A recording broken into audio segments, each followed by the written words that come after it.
Porsche is not playing around. The automaker has finally given us the details on the secret, yet not so secret new top spec version of the Taycan electric sedan. And these numbers are properly bonkers. How bonkers? You can spec this monster sedan with the rear seat deleted for a better power to weight ratio. I told you, Porsche isn't playing around.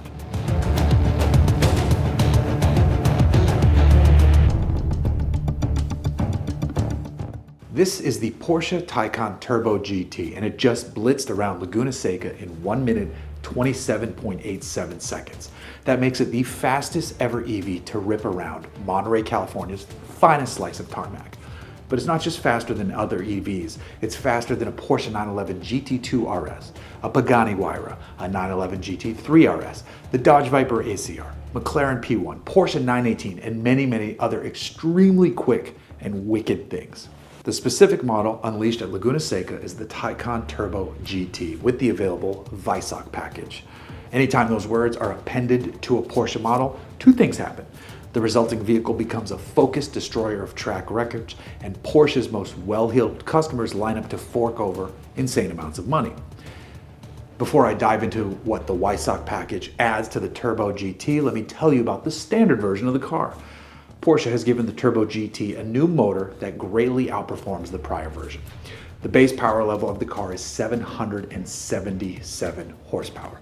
Torque is rated at 988 pound-feet. If you do a launch control run, the car tortures the tires by unleashing 1,019 horsepower. Actually, that number can rise to 1,092 horsepower for 2-second bursts when you enter what Porsche calls attack mode. To access attack mode, you use the drive mode switch on the steering wheel, or because Porsche is thinking about lap times, you can also activate it with the right-hand paddle behind the steering wheel. For it to engage, you have to be going at least over 3 miles per hour. The battery has to be warmed up, and you have to have more than 30% left in the battery pack. For chassis upgrades, the Taycan Turbo GT wears lightweight forged 21-inch wheels. The spokes are milled in a way to actively vent cooling air to the brakes. The brakes, by the way, are ceramic composites fitted as standard kit, and Porsche's active ride suspension system gives a Turbo GT specific tune. Finally, to make it stick to the road better, there's a greater amount of aero bodywork at play compared to lesser versions of the Taycan. It's an absolute beast of a thing, and the Weissach package takes things to an even more insane level. It gets more aggressive aero. So much so that the total downforce is up to 485 pounds. You can see why with the large wing out back and the more angry front diffuser. To put that to even greater use, the car also drops a bunch of weight.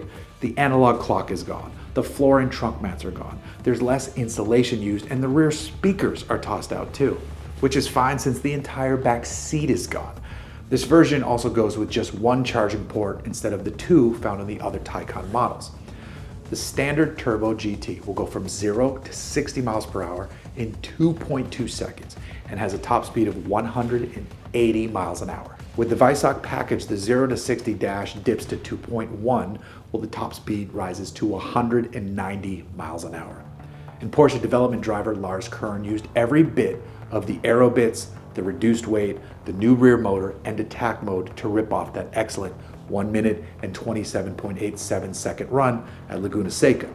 He's the same dude who also wheeled the pre-production Turbo GT to a 7 minute and 7.55 second at the Nürburgring not too long ago. And now, you too can wheel a Porsche Taycan Turbo GT if you've got the scratch to make it happen. Both versions of the car apparently start at $231,995. You can order one now as the configurator is live on Porsche's website, and the automaker says the cars will be here on dealer lots in the summer of 2024.